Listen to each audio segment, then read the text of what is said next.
Hey guys! So today you and I are going to talk about new jobs. So let's get into it. So the question in question was, "Hi Fredericks, thanks for the video. I have a kinda long related question. What can I do to improve an extremely stressful situation as a junior? On my new job, which is about a 4-year-old project, that has to be finished very quickly. The problem domain is very complex and none of the programmers really understand the whole thing. The problem domain expert is so busy that I never got an introduction about the project from him. Also, the code is in a terrible state. But the most stressful part is a lack of guidance. The team lead is not very familiar with the project, and one developer who kinda acts like the tech lead seems to have low emotional intelligence. I tried asking him for advice twice and always felt more stressed out than before. I'm not sure if I'm too sensitive or he is too confrontational or both. Furthermore, I have an upcoming feedback meeting with the team tech lead because it has now been 2 months since I started. What should I tell him? Okay, so what I would do here is to first and foremost breathe a little bit, and then I would tell you the thing that, well, I found to be true at the very least. So you might find yourself in a situation which is pretty common. The stress you're feeling and so forth for a junior developer it's very, very, very common. Even if you are in the best sort of companies, there is always an element of stress for people who are kind of new at something. And so what most likely is happening here, I'm not going to say that it is just completely one side or the other here, but my suspicion is that the company that you are describing, they have a certain state of their code base and the people who are working there are who they are. And the environment that you find yourself in may not be very well tailored towards a junior profile. A classic one, as I like to say, is that you hire a junior, but what you need is a senior. And nobody can really tell you why that happens. It can be everything from budgets to that the people doing the hiring don't really know. That's a very common one, that you don't really know how it works. Like the managers are hiring for a team that they don't really know what like level of skill they're gonna need, because they hire based on their understanding, which is usually fairly low in technical matters. And then of course when you then get in, and if you don't consider people chemistry, as is also not uncommon that happens, well then you put a person who needs guidance together with individuals who don't really have the interest or the capacity, whatever. Like there's 100 reasons they can be busy to for their own work. They can be like not really good at this thing because, as you mentioned, this person, the tech lead, might have low emotional intelligence. I mean, that's always something that can happen, and so it's sort of the question of how do you fit a person like yourself into this environment, and not every single company can try to do that, and in some cases it's not even something that they consider to be an issue. It depends on the company culture and the managers and so forth. The thing I can tell you though is that regardless of if you're dealing with a person who has a low emotional intelligence or not, the thing that I would say to this tech lead or try to explain is the thing that you're trying to relay to me here, which is that you have some problems getting into the project. Now, what the tech lead is going to ask, most likely, is okay if they truly have an interest in helping you out here. If they don't, then there's not much you can do. But if they do, they're going to ask what parts. And so here, this is the where I argue that it's a symbiotic relationship between the mentor or the teacher and the student. So ideally, if you have a teacher who really knows how to be a really good teacher, that's really, really great. But a student has to know how to be a really good student as well.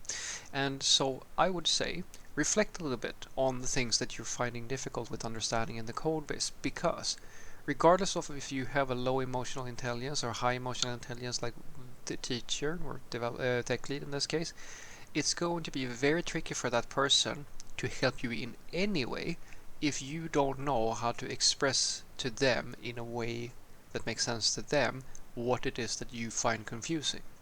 Now, ideally, of course, you should have a person who's really high on the spectrum in terms of emotional intelligence and stuff like that, who can sort of derive based on observing and so forth and so forth. But lacking that, this is your next best thing, and it's the thing that I like to tell people, like when you go to school or so forth, or you have a shitty teacher or so forth.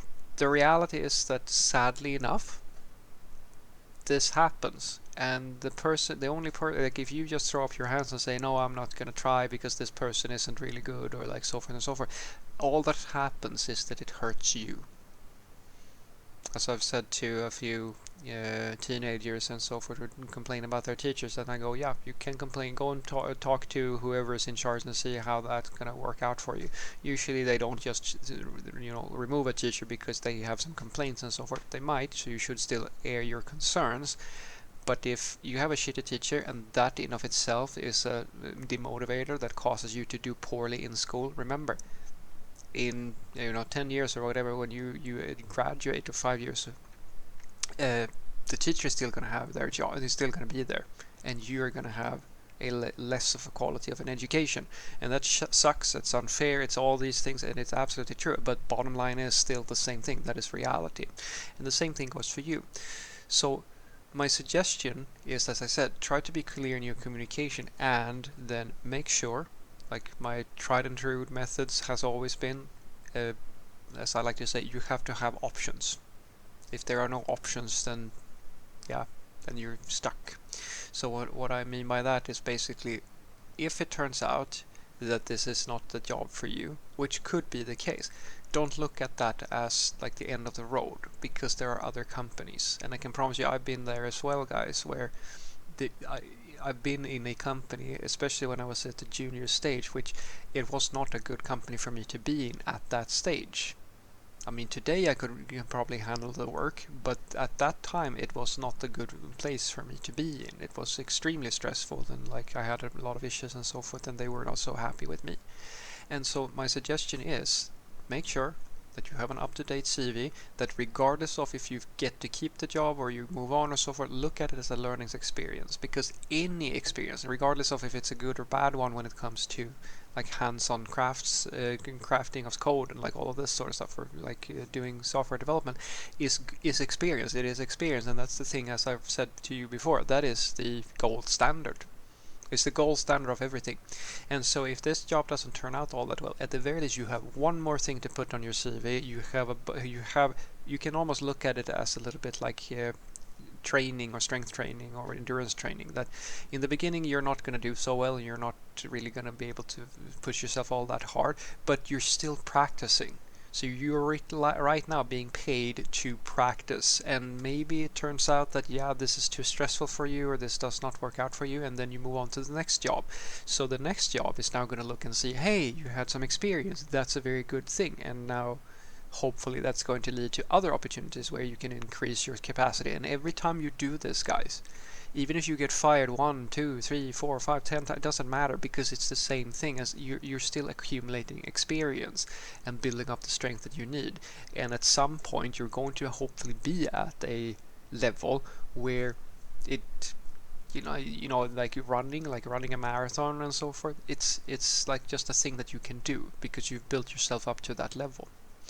So what I want you to take away from this is that regardless of if you have a good or bad tech lead, it doesn't really matter. It's the same thing with the teacher. Fundamentally, it comes down to that you need something from them, and you need to do the best that you can in order to make it easy for them to help you. Sadly enough, not everybody is a good teacher, a good mentor, or things like that. So what I would suggest is just do the thing that is best. Reflect a bit on what it is that you find difficult, and try in the clearest possible way explain that to the other party. Now they may not understand, they may not care, there might be 100 things, but at the very least you have done your part as the student. You have been a good student. You have tried to do your best to communicate what you need help with, and then it's not out of your hands basically to control if you get that support or no. And then make sure that you practice your core skills, that you have an up-to-date CV, and that you've looked at this hopefully as just training. It's just practice to go to another better place where you might have a better work situation. Because as I said, it doesn't matter if this is a good job or a bad job, because you can, if you have the option of walking away, then you can walk away.